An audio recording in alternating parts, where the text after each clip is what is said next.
Imagine you're late for a meeting.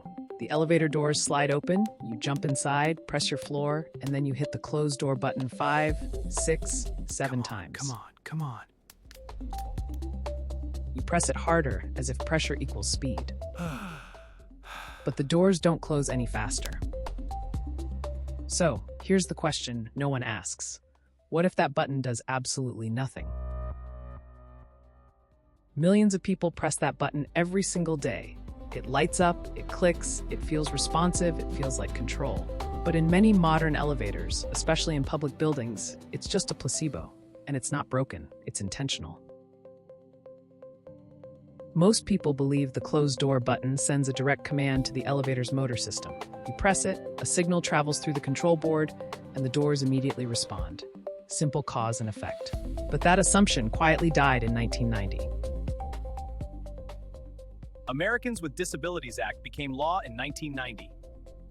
When the Americans with Disabilities Act became law, elevators in public buildings were required to remain open long enough for people with mobility challenges to enter safely. That means door timing isn't optional. It's pre-programmed, fixed, and protected. Your finger doesn't override federal safety regulations. In many public elevators, pressing closed door does not speed anything up. The timer runs exactly as designed. Come on, hurry up! Okay, it's moving. Finally, here we go.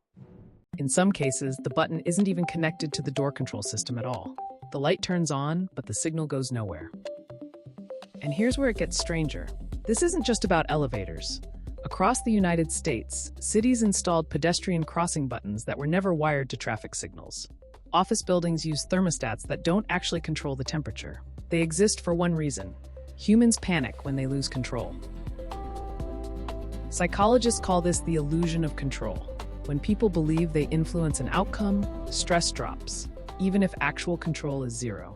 Remove the button entirely and frustration skyrockets.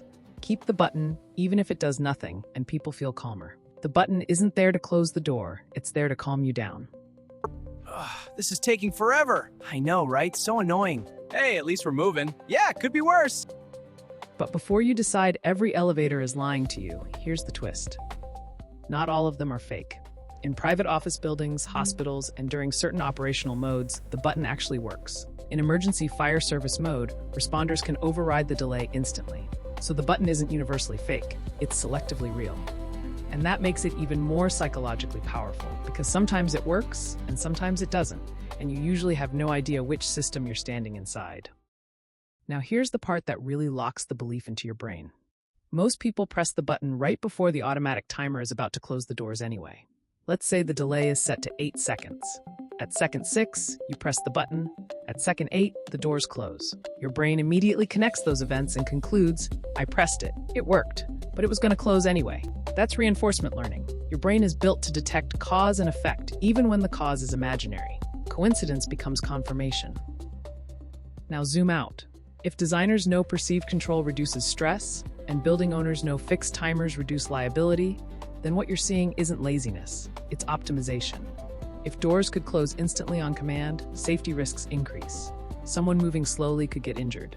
Someone with a stroller might not have enough time to enter. By fixing the timing, buildings reduce unpredictability, and by leaving the button in place, they reduce complaints. It's engineering mixed with psychology.